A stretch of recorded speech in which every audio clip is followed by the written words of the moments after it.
Okay, part 3 of this book review, The German Genius by Peter Watson, big monster of a book. And what I'm really trying to do is understand Europe. I've read extensively about France, about Poland, about Ireland, about England. I really don't know as much about Germany. That's why I've kind of been trying to figure it out as well, to put it all together. And one of the biggest things that's come out of this is a tremendous influence of the ancient Greeks on the Germans. Here's a statue of Apollo being attended to by his nymphs.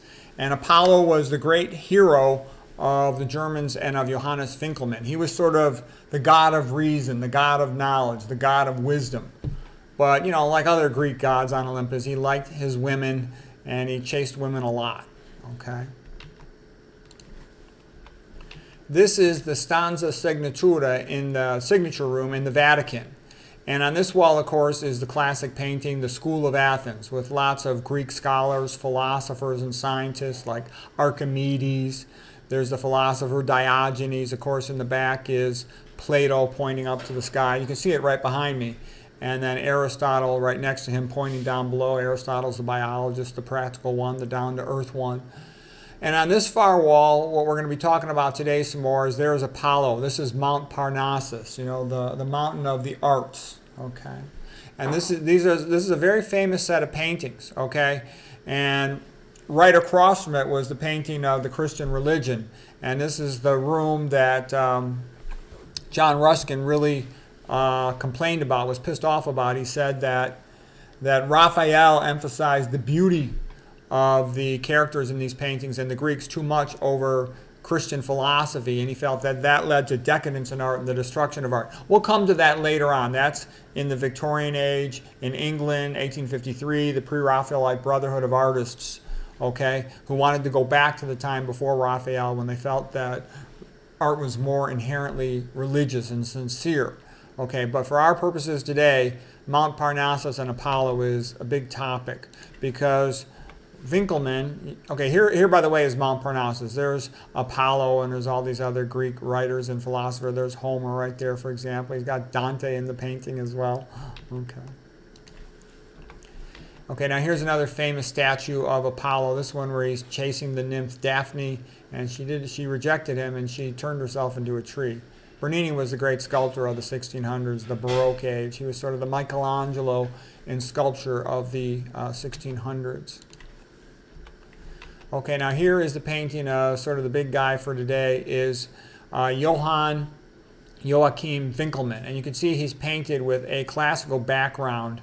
And you have to remember, to the ancient, well, they're not ancient, to the Germans in the 1700s, there's no bigger compliment than to say, you were a true scholar like the ancient Greeks. They viewed the ancient Greeks as superior to themselves. They had this magnificent, world-famous culture that everybody was in awe of. And so to show yourself with a background of the ancient Greeks and the Romans, that was like saying you are a sophisticated, cultured, Renaissance man, all-around scholar, good person. It would be the highest compliment to have that behind you. And I actually still see it the same way. I got the School of Athens behind me, okay? So anyways, Johannes Winckelmann, he went to the excavation sites in Pompeii and other areas, and he was just amazed at how great all the Greek sculpture was, how noble and pure and simplistic, and the grandeur of it, the beauty of it. And he just thought it was magnificent. And Germany was like a country at that time, a bunch of separate city-states looking for an identity, something to unify themselves over. And he felt there could be nothing better than the study of the ancient Greeks. So classical age is the ancient Greeks and Roman. So this looking back to the classics was seen as a neoclassical age. You know, the Italians called themselves a Renaissance because they could look back to ancient Rome as being part of their culture. So for them to look back to Rome was a repeat of themselves, a Renaissance, a rebirth. Versus, in my opinion, the proper word for the Germans or for other cultures that look back to the Greeks is neoclassical. So new classical age, because they're imitating the classical age. You know, like Schopenhauer had wrote about the ancient Greeks. He said, they're so superior to us, it is amazing. They have so many more geniuses than we do. Why does ancient Greeks have so many geniuses and we have so few? Okay, that's how they viewed it. And actually, if you looked at modern age compared to the ancient Greeks, that would be true. They were loaded with modern geniuses, whereas we don't have that many, okay? We discourage genius. We beat the crap out of people to prevent them from becoming geniuses, okay? But anyways, Johannes Winckelmann wrote A History of the Art of Antiquity. And this is more the kind of sculpture he was looking at. Those sculptures I just showed you came a little later. Apollo Belvedere, where he'd actually, shot the python at Delphi, okay, with the Oracle at Delphi. He ran that as well. But just sort of noble and proud and good and simple. That was sort of his idea of the magnificence of ancient Greek art. And Winckelmann, he preferred this ancient Greek, what I would describe as the Apollonian component of ancient Greek art and Greek mythology. Noble, pure, wise, reason, good, grandeur. In comparison with Nietzsche, who preferred Dionysian. Dionysian is like Bacchanalian, getting drunk, being powerful and dominant and aggressive. Okay, so they're two very different perspectives on ancient Greece. The Winckelmann perspective, and Winckelmann's perspective initiated the whole Greek revival in the mid-1700s, the late 1700s in Germany. It basically changed the whole direction of thought in German literature at that time. Okay, so now we're going to get back to a lot of the things that came out of the book. In Genesis it said, God created man in his own image. In the image of God created he him, male and female he created he them. Okay, Genesis 1:27. And this idea of Bildung, this German word Bildung, was the idea also of building yourself. As God had created us in his image, we too, to some extent, create ourselves. And we want to build ourselves into the best version of ourselves that we could possibly be. And we do this by education, by thinking, developing our skills, our maturity, etc. And so this idea of Bildung, the idea of building yourself up, was sort of an impetus to invigorate and energize the Germans to study, to become educated, to develop their ability as writers, painters, sculptors, etc. And they wanted to develop their own mind to study geniuses. So that's a good philosophy. If you want to become a genius, study other geniuses.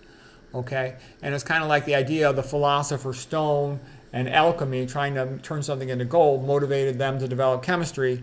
The idea of Bildung, self-development, helped them develop their own individual minds and eventually the university system in Germany, which became extraordinarily good.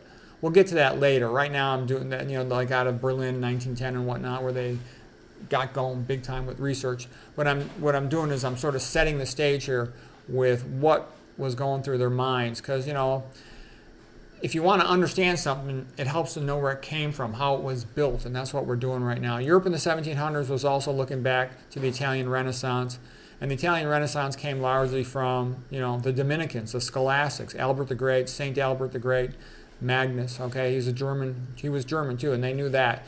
The German friar, and also Saint Thomas Aquinas. He was an Italian, but he went to Paris, France, the university over there, and they were in the group called the Dominicans, the religious order of the Catholic Church. And the Summa Theologica of Thomas Aquinas was a summary of all the known knowledge of the Middle Ages. In a sense, what Aristotle had done for the ancient Greeks, Aquinas was doing for the Catholic Church in the 1200s. And, he put clear, him and Albert, there's only one truth. Faith and religion, science, they all go together. There's only one truth. There's not a truth of religion and a truth of science. There's only one truth. That's important. He baptized Aristotle into the Catholic Church and made it clear that we shouldn't just be studying stuff in the heavens we don't really know about. We should be studying life here on earth. And to study God's creations praises God. So that really shifted the whole Catholic Christendom into wanting to study science more and nature more. Europe, all over Europe, not just Germany, they were in awe of the ancient Greeks. To study the ancient Greeks, you do become in awe of them, how brilliant they were. There's nothing like them. The rest of the modern world's a bunch of backward-ass barbarians compared to the ancient Greeks. That's just a fact. Okay, even the Romans stink compared to the ancient Greeks. Okay, the ancient Greeks are so much more intelligent, so much more seeking of knowledge. The ancient Romans were very powerful and aggressive and tough. They did some good architecture, and Cicero was the great thinker of them. Okay, so anyways, Johann Winckelmann, he went to the excavations, Pompeii and other places. He wrote a history of art of antiquity in 1764 that energized the Greek revival, Graecophilia, Philo-Hellenism in Germany. And he became one of the most famous men in all of Germany. The only people more famous than him would be like Frederick the Great, the King of Prussia, then Leibniz and Goethe. Other than that, he was the next most famous guy. And he felt that the sculpture like a Phidias was the high point, the golden age of Athens and ancient Greece. And here's a quote by this author of this big book here, Peter Watson. He said that Winckelmann's achievement was that he took beauty seriously, as the center of existence, not as some embellishment. Above all, he suggested that if we allow the Greek ideal to influence and permeate our lives, we can hope to reproduce the conditions necessary for great art. We can obtain a form of perfection. And note this is similar to what Oscar Wilde would say later, after, the late 1800s over in England. He talked about the aesthetic movement, art for art's sake. And you could also say that in some sense there's like a little bit of a homosexual element in here, homoeroticism, because, Oscar Wilde was a homosexual, Nietzsche was a homosexual, Winckelmann was a homosexual, and sometimes homosexuals are attracted to the ancient Greeks. They see them as being a little bit more positive towards homosexuality than Christianity is. I don't know if that's necessarily true. That's actually quite debatable, and Christianity is not against homosexuality. It just celebrates the traditional family. It doesn't care what homosexuals do that much, nor the ancient Greeks, though. The ancient Greeks were a warrior class of people. I mean, every Greek guy was ready to fight. That's what saved them from Persia taking them over. So they are much more macho than is widely appreciated in modern descriptions of them. Okay, Winckelmann especially loved Apollonian aspect of the Greeks. We talked about that. Nietzsche preferred the Dionysian aspect of the Greeks.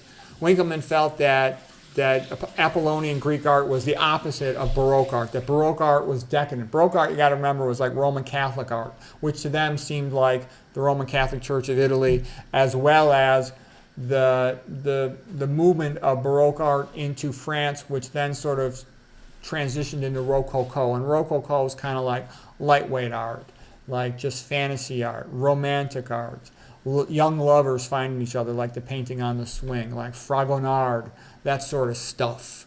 Okay, so he didn't like that because the German middle class felt that a little bit betrayed by Friedrich the Great, the King of Prussia, who was a big-time Francophile and loved everything French, only spoke French at court. And so what I'm trying to say here is this movement towards neoclassicism in the ancient Greeks was also a middle-class movement towards what they felt was proud and great and strong and noble versus wimpy, feminized kiss-ass coming out of France. Okay, so that's part of the two, that they felt that the ancient Greeks were strong and good and noble and stoic, and they felt Germany should be more like that and less like France. That's kind of what they were saying was part of this.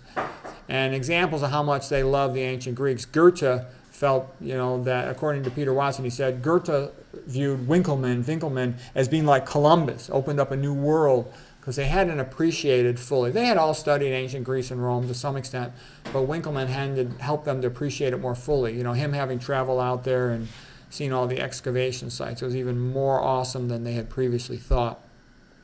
Nietzsche had said Winckelmann's Greece was the essential factor in the development of German poetry in the 18th and 19th centuries, that the Germans had imitated the Greeks more slavishly than any other country, and that they had been obsessed by them more utterly, which is pretty obvious from the fact that all these guys are devoting their lives to studying the ancient Greeks. Goethe had ancient Greek statues and sculptures all over his house. He was obsessed by them. Okay, Henry Hatfield wrote a book called Aesthetic Paganism in German Literature, and he said as well, the majority of Germany's greatest writers have been Hellenists to a significant degree. Okay, so that's the background of the ancient Greeks and their tremendous influence on German scholarship, German literature. And I actually have seen, if you look at Scotland and you look at England and you look at other places too, Germany, it's the reading of the Bible that takes off education. It goes through the roof once people start reading the Bible. Once they start reading the Bible, they want to read other things, and they start doing science and literature and all kinds of things. Okay, but what you're seeing here is an attempt to, in a sense, put the foundation of the culture on the ancient Greeks, even more so than on ancient Christianity, and we're seeing what that develops. But in my opinion, the inevitable consequence of this was the sort of later destruction of German culture, in the sense that ancient Greek culture is fantastic, it's magnificent, but you can't do it with ancient Greek culture alone. You have to have Christianity or it doesn't work. Individuals can love ancient Greek as much as they want, but if you don't have a Christianity unified with the whole thing, it doesn't work. The ancient Greeks are tons of fun. Greek mythology, it's magnificent, but you can't hold it together just based on that, or you end up with goofy stuff like Goethe, making a deal with the devil and chasing young women around. Okay, that's you can't base a culture on that. So anyways, we'll leave it at that for today. Hope you found that helpful.